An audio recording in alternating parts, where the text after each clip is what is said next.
राजस्थान में कांग्रेस ने विधानसभा चुनाव के लिए जनता से 5 और बड़े वादे किए। मुख्यमंत्री गहलोत ने कहा कि राज्य में फिर से सरकार आती है तो छत्तीसगढ़ की तरह राजस्थान में भी गोधन गारंटी योजना लागू करेंगे। साथ ही कॉलेज स्टूडेंट्स को लैपटॉप बांटेंगे। गहलोत ने छत्तीसगढ़ के मुख्यमंत्री बघेल के बयान को दोहराते हुए कहा कि केंद्र के इशारे पर ईडी कुत्तों से ज्यादा घर घर घूम रही है। असम में सरकारी कर्मचारियों को दूसरी शादी के लिए अब राज्य सरकार से परमिशन लेनी होगी। सरकार ने सर्कुलर जारी कर इसे फौरन लागू करने का निर्देश दिया है।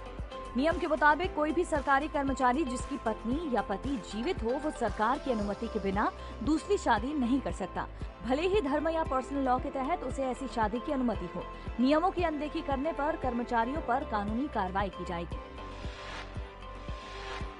आज शरद पूर्णिमा पर साल का आखिरी चंद्र ग्रहण लगेगा। 28 और 29 की दरमियानी रात 1:05 से आंशिक चंद्र ग्रहण की शुरुआत होगी और 2:24 पर यह खत्म होगा। ग्रहण का समय करीब 1 घंटा 19 मिनट रहेगा। ये भारत के साथ पूरे Asia, Europe, Australia, Africa, north America, Pacific, Hind महासागर में भी दिखाई देगा। इसके बाद अगला चंद्र ग्रहण साल 2024 में 17-18 सितंबर की रात होगा, जो भारत में भी दिखेगा।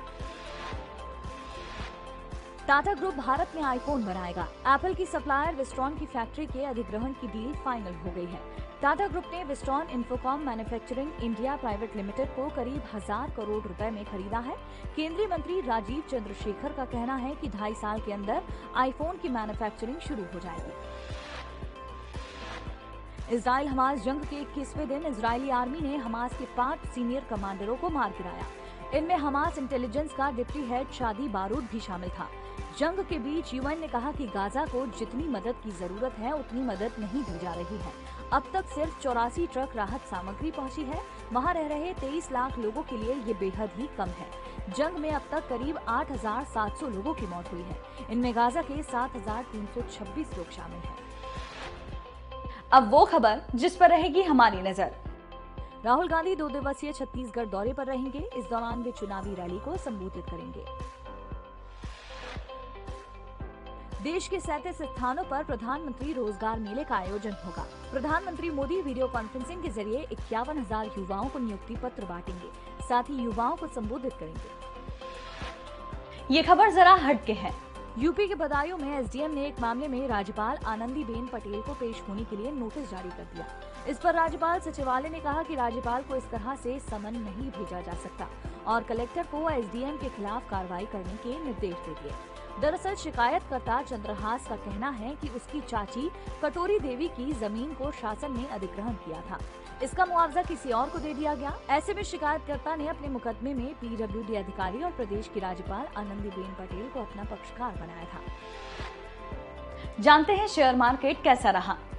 सेंसेक्स 634 पॉइंट्स बढ़कर 63,782 पर बंद हुआ। वहीं निफ्टी 190 पॉइंट्स बढ़कर 19,047 पर बंद हुआ।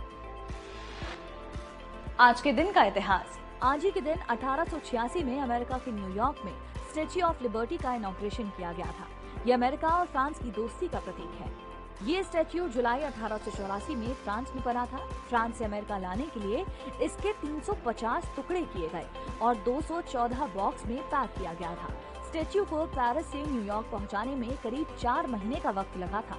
स्टैच्यू के ऊपर 7 किरणें हैं, जो दुनिया के 7 महाद्वीपों और 7 महासागरों का प्रतीक है। 1984 में यूनेस्को ने इसे ग्लोबल हेरिटेज साइट बनाया था। और अब थॉट ऑफ द डे। छोटे फैसलों से ही बड़ी सफलता मिलती है।